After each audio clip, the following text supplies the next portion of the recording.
Assalamualaikum warahmatullahi wabarakatuh. Halo teman-teman, bertemu lagi di channel Bella Putri Pintasari. Bagaimana kabarnya teman-teman? Semoga dimanapun kalian berada tetap baik-baik saja ya. Nah, pada kesempatan kali ini saya akan membahas mengenai toharo, yaitu wudhu. Kira-kira menurut teman-teman wudhu itu apa sih?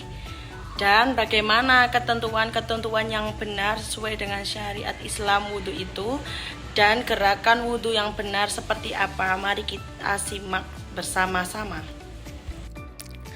Nah, mari kita mulai materi tentang belajar wudhu ya teman-teman. Silakan disimak baik-baik dan perhatikan dengan seksama bagaimana wudhu yang benar.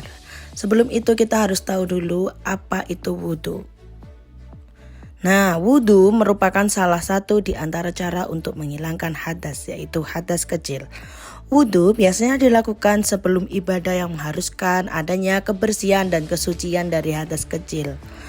Contoh dari ibadah itu bisa sholat atau mengaji Al-Quran. Banyak sekali ya teman-teman, tentunya hal itulah yang membuat kita harus berwudhu. Mengapa sih kita harus berwudhu? Nah, ini ada 3 alasan teman-teman. Yang pertama, wudhu menjaga kebersihan. Kita menjadi bersih karena terkena air wudhu tadi ya teman-teman. Yang kedua, wudhu membuat sholat kita menjadi sah. Jadi sholat kita bisa dikatakan diterima apabila kita berwudhu dulu, karena wudhu itu dapat menghilangkan hadas. Yang ketiga, wudhu adalah salah satu ibadah. Jadi tidak hanya sholat ya teman-teman, tentunya wudhu juga mempunyai nilai ibadah dan juga pahala yang dapat kita terima apabila kita melaksanakan wudhu. Selain itu, wudhu juga akan menjaga kita dari godaan setan. Nah, ini ada syarat wajib wudhu. Yang pertama adalah beragama Islam. Tentunya orang Islam, sebagai orang Islam, kita juga harus berwudhu. Tidak hanya dalam ibadah tapi juga untuk menjaga diri kita dari gangguan-gangguan setan. Yang kedua, sudah balik dan berakal. Meskipun kita masih kecil, belum balik misalnya, kita tetap bisa melaksanakan wudhu guna menerapkan sebagai suatu pembiasaan yang baik ya teman-teman. Jadi ketika kita dewasa, kita sudah terbiasa untuk melakukan wudhu. Yang ketiga adalah ada sesuatu yang mewajibkan wudhu lah. Mewajibkan wudhu itu seperti halnya kita mau ibadah atau ada hal-hal yang lainnya teman-teman yang mengharuskan kita harus berwudhu dulu. Syarat yang keempat adalah suci dari haid dan nifas. Haid ini biasanya dilakukan atau terjadi oleh kaum perempuan yang sudah balik, datang bulan itu ya teman-teman. Sedangkan nifas itu biasanya terjadi pada seorang perempuan setelah ia melahirkan. Nah, karena keduanya ini merupakan hadas, maka kita diwajibkan untuk berwudhu. Nah, selanjutnya adalah syarat sah wudhu. Jadi wudhu bisa dikatakan diterima apabila memenuhi beberapa syarat. Yang pertama adalah menggunakan air suci dan menyucikan. Contohnya adalah air keran, air hujan, air embun, atau air sungai yang mengalir. Itu bisa digunakan untuk menyucikan ya teman-teman. Yang kedua adalah air harus bisa mengalir, bukan air kotor. Contohnya air got. Air got itu tidak bisa digunakan untuk berwudhu karena sudah kotor ya. Tentunya banyak najis yang ada dalam air tersebut. Yang ketiga adalah tidak ada penghalang kulit. Contohnya apabila kita ingin berwudhu, tidak boleh tertutup oleh kain atau hanya percikan saja. Jadi seluruh permukaan kulit harus basah dengan air wudhu tersebut teman-teman. Yang keempat adalah berurutan dan tidak diselingi lama antar basuhan. Jadi antar gerakan satu dengan yang lainnya itu tidak boleh terjeda terlalu lama. Wudhu juga tidak boleh bercanda ya teman-teman.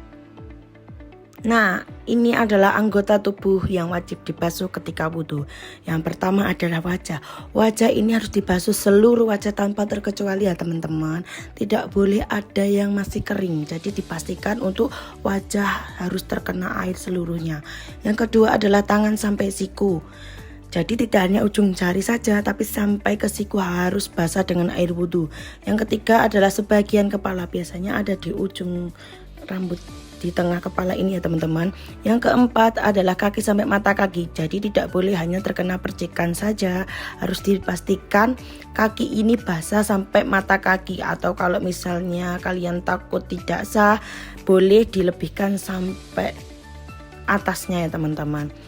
Nah, yang kelima, tertib atau berurutan. Jadi wudhu ini tidak boleh mencar-mencar. Jadi habis membasuh tangan langsung membasuh kaki itu tidak boleh teman-teman. Jadi harus berurutan. Nah, yang terakhir adalah niat. Selanjutnya adalah cara berwudhu yang benar. Yang pertama, niat dalam hati. Jangan lupa niat sambil membasuh kedua tangan. Yang selanjutnya adalah membaca basmalah. Yang ketiga, membasuh wajah. Yang keempat, membasuh tangan. Yang kelima, membasuh kaki dan tertib. Nanti kita akan contohkan bagaimana gerakan wudhu yang benar. Ada di akhir video ya teman-teman. Silakan disimak baik-baik. Hal-hal yang membatalkan wudhu. Yang pertama adalah buang air kecil atau buang air besar. Yang kedua adalah kentut. Yang ketiga, tidur dengan lelap. Nah, tentunya tidur ini sampai dia tidak sadarkan diri ya teman-teman. Jadi kalau masih duduk saja sekilas gitu masih tidak apa-apa ya teman-teman. Yang keempat, hilang akal atau gila atau pingsan, bisa saja membatalkan wudhu.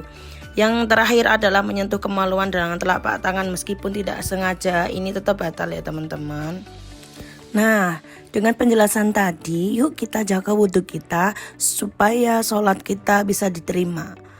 Selain itu juga agar badan kita menjadi bersih, hati kita menjadi bersih, serta mendapatkan pahala dari Allah. Silakan ditonton contoh gerakan wudhu yang baik dan benar.